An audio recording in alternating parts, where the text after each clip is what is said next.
Hey everyone, it's Elijah Nielsen here from ES 101. Just wanted to say it's been awesome being in this course with you guys this term. And I would also like to thank our instructor for the wonderful course and all the flexibility he gave us.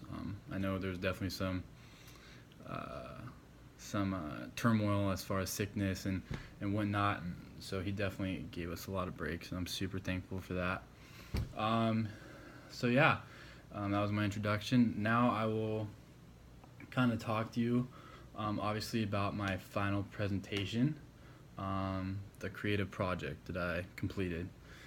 Um, so the kind of goal here is in the video, it's supposed to be about 10 minutes. We want to explain the project and the story for about half the time, and then using the remaining time to talk about reflections on how the project impacted us. So I will go ahead and pull up my project, kind of explain it, and then I will present it. So um, I decided to do a short story or poem, essentially, kind of illustrating Standing Rock. Um, so, Standing Rock, for those of you who might not know what that is, I think we went over it in the course, but just to kind of give us a little refresher, a couple years ago, um, a Native American tribe, they, what's the word I'm looking for? They, um, they protested. Sorry, they protested a pipeline that was going to be going through their reservation and land, and they were joined by other activist groups, primarily Black Lives Matter, but there was also some other ones. And so, the goal of my project and the illustration of the story is to illustrate the the other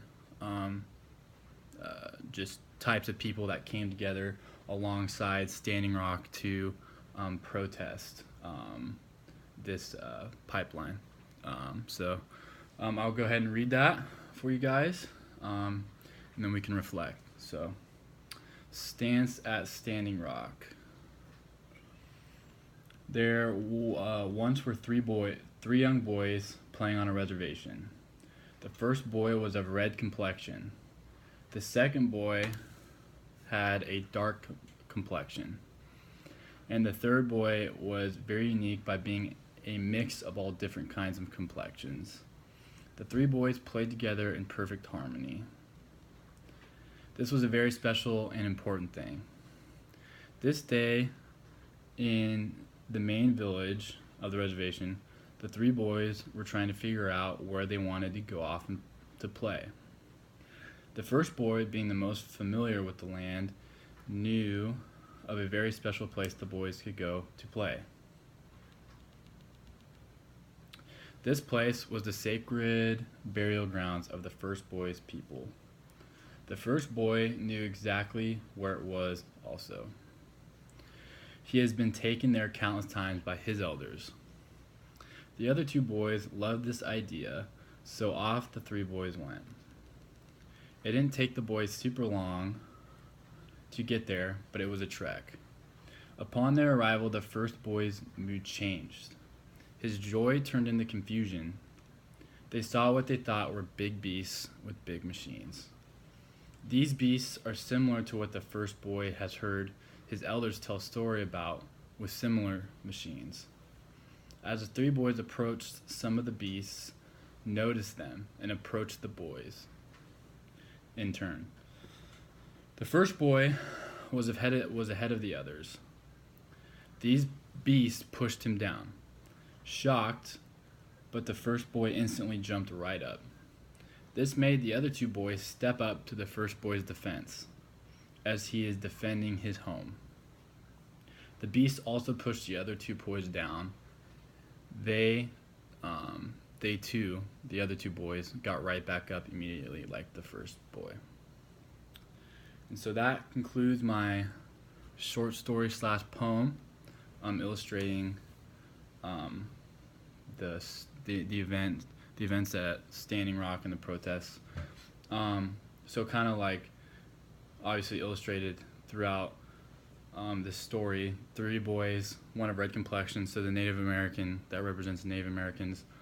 The boy with the darker complexion represents African Americans, and then the third boy, the unique one, who's a mix of all different kinds of complexions, represents all the other kind of activist groups of different peoples that also came alongside Standing Rock with Black Lives Matter.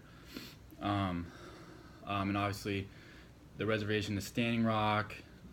The boys are going off to play at Sacred Burial Grounds, where